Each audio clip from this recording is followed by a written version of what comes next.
आखिर क्यों भगवान श्री कृष्ण को दानवीर कर्ण और धर्मराज युधिष्ठिर की दानशीलता की परीक्षा लेना पड़ा।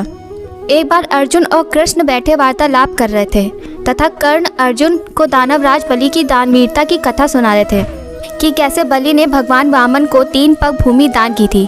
अभी अर्जुन ने पूछा, क्या उनकी तरह दानवीर कोई और हुआ? इस पर कृष्ण ने अर्जुन को बताया कि आज पूरे विश्व में कर्ण सबसे बड़े महादानी हैं, जिन्होंने आज तक किसी याचक को खाली हाथ नहीं लौटाया। कृष्ण के मुख से कर्ण की इस प्रकार बड़ाई सुनने पर अर्जुन को बड़ी ईर्ष्या हुई। उन्होंने कृष्ण से कहा, हे कृष्ण, भ्राता युधिष्ठिर ने भी आज तक किसी याचक को खाली हाथ नहीं लौटाया। यदि वे प्रत्येक याचक को अन्न एवं धन से परिपूर्ण करते हैं। यही नहीं, उनके पास इतना धन है कि वे जीवन भर भी दान देते रहे तो कभी समाप्त नहीं हो सकता। उनकी संपत्ति के आगे तो कर्ण की संपत्ति नग्न है। फिर जब दानवीरता की बात आती है तो आप केवल कर्ण का नाम ही क्यों लेते हैं?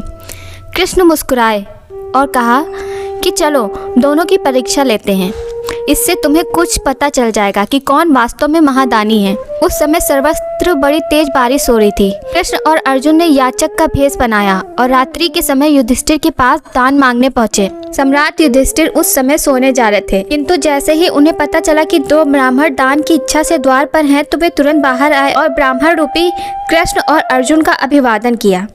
उन्होंने पूछा कि उन्हें दान में क्या चाहिए। इस पर कृष्ण ने कहा कि उन्हें 1 मन सूखी चंदन की लकड़ियां चाहिए। युधिष्ठिर ने तुरंत अपने सेवकों से कहा कि यज्ञशाला से 10 मन चंदन की लकड़ी लाई जाए। इस पर कृष्ण ने कहा कि वे अशुद्ध लकड़ियां स्वीकार नहीं कर सकते, क्योंकि वे पहले से ही यज्ञ के संकल्प हेतु काटी जा चुकी हैं। युधिष्ठिर हैरान हुए और उन्होंने कहा कि इस समय तो सभी जगह तेज बारिश हो रही है, इस समय तो एक सेर भी सूखी लकड़ी मिलना असंभव है। अगर आप चाहें तो मैं आपको 1 मन चंदन की लकड़ी की जगह 1 मन स्वर्ण मुद्राएं दे सकता हूँ।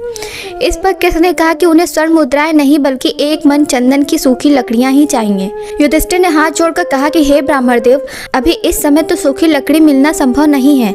आप कृपया आज रात आप मेरा आतिथ्य स्वीकार करें। कल सुबह वर्षा रुकते ही मैं आपको 10 मन चंदन की लकड़ियां उपलब्ध करवा दूंगा। इस पर कृष्ण ने कहा कि वे सनातन ब्राह्मण हैं और किसी का आतिथ्य स्वीकार नहीं कर सकते। अब युधिष्ठिर बड़े धर्म संकट में पड़ गए।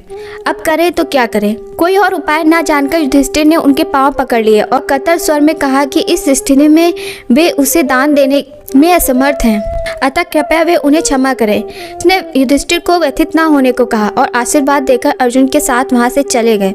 अपने ज्येष्ठ भ्राता को इतना व्यथित देखकर अर्जुन बड़े द्रवित हो गए। उन्होंने कृष्ण से कहा कि क्या युधिष्ठिर को इतना अपमानित करना आवश्यक था? कृष्ण ने कहा कि उन्होंने युधिष्ठिर को अपमानित नहीं किया, बल्कि केवल उनसे दान मांगा था। इस पर अर्जुन ने कहा कि हे माधव, जब सभी और वर्षा हो रही है तो किस प्रकार सूखी लकड़ियों का दान दे सकते हैं? इस पर कृष्ण ने कहा कि चलो कर्ण के पास चलते हैं। लंबी यात्रा के बाद वे अंग देश पहुंचे। कृष्ण की माया से वहां भी घनघोर वर्षा होने लगी। उस स्थिति में ब्राह्मण वेश में कृष्ण और अर्जुन कर्ण के महल पहुंचे। जैसे ही कर्ण को पता चला कि 2 ब्राह्मण दान की आशा से द्वार पर खड़े हैं, वे तुरंत उनसे मिलने बाहर आए। उन्होंने दोनों को प्रणाम कर कहा, हे ब्राह्मण देव, ये मेरा सौभाग्य है कि इतनी विषम मौसम में भी आपने मुझे दान देने के योग्य समझकर मेरा सम्मान बढ़ा दिया।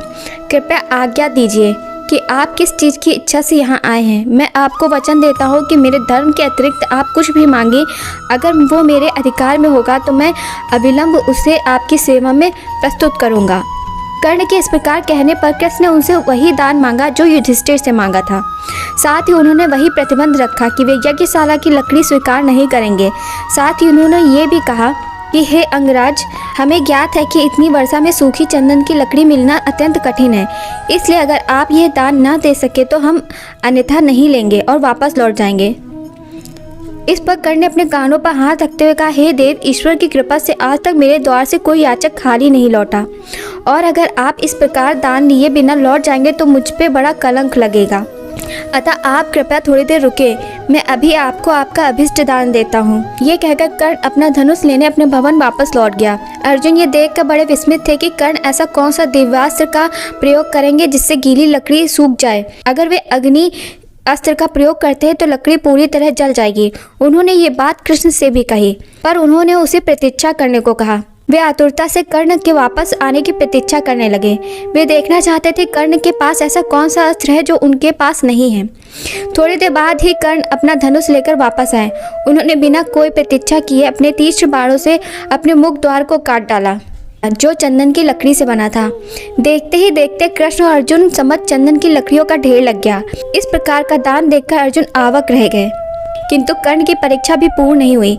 कृष्ण ने कहा कि हे अंगराज, अगर हम आपके द्वार की लकड़ी लेना अस्वीकार कर दे तो कर्ण ने बिना हिचक अपनी सैया, जो चंदन की लकड़ी की ही बनी थी, उसके टुकड़े कर कृष्ण के सामने लकड़ियों का दूसरा ढेर लगा दिया।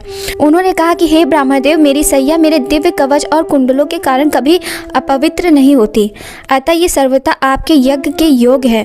कृष्ण गदगद हो गए, किंतु फिर भी उन्होंने पूछा कि अगर हम इस लकड़ी को दान में लेने से मना कर दे तो कर्ण ने हाथ जोड़कर कहा कि उस स्थिति में वे देवताओं से अपने पूरे जीवन के पुण्य के बदले आपके दान के लिए याचना करेंगे। कृष्ण ने आगे कहा कि अगर देवता मना कर दे तो इस पर कर्ण ने कहा कि फिर मैं वासुदेव कृष्ण से यही याचना करता। मुझे विश्वास है कि वे मेरी प्रार्थना कभी नहीं टालते। इस पर कृष्ण ने कहा कि हे अंगराज, मैं वासुदेव को जानता हूँ, उन्हें आपके पुण्य में कोई रुचि नहीं है। ये निश्चय ही आपसे आपके सारे दिव्यास्त्र और सामर्थ्य मांग लेते ताकि आप अर्जुन का कोई अहित न कर सकते। इस पर कर्ण ने कहा कि हे देव, अर्जुन की मृत्यु उनके लिए दान से महत्वपूर्ण नहीं है, और अगर वासुदेव मेरा पूरा सामर्थ्य भी मांगते तो भी मैं सहर्ष उन्हें दे देता। मैं जानता हूँ कि बिना सामर्थ्य के अर्जुन से युद्ध करने पर मेरी मृत्यु निश्चित है, किंतु अगर मैं आज आपको दान नहीं दे सकता, वैसे भी अपने प्राण त्याग देता। कृष्ण ने प्रसन्न होकर कर्ण को गले लगा लिया। उन्होंने उस ढेर में से एक मन लकड़ी का दान लिया और अर्जुन के साथ वापस चल पड़े। अर्जुन बिल्कुल निशब्द थे। उन्हें इस प्रकार चुप देखकर कृष्ण ने कहा कि हे अर्जुन, इसी कारण मैं कर्ण को महादानी कहता हूँ। सम्राट युधिष्ठिर के द्वार एवं सैया भी चंदन की लकड़ियों से बने हैं, किंतु उन्हें इसका ध्यान नहीं आया। युधिष्ठिर के दानवीर होने में मुझे कोई संदेह नहीं है, किंतु कर्ण स्वभाव से ही उदार है और दानवीरता उसके रक्त में बहती है।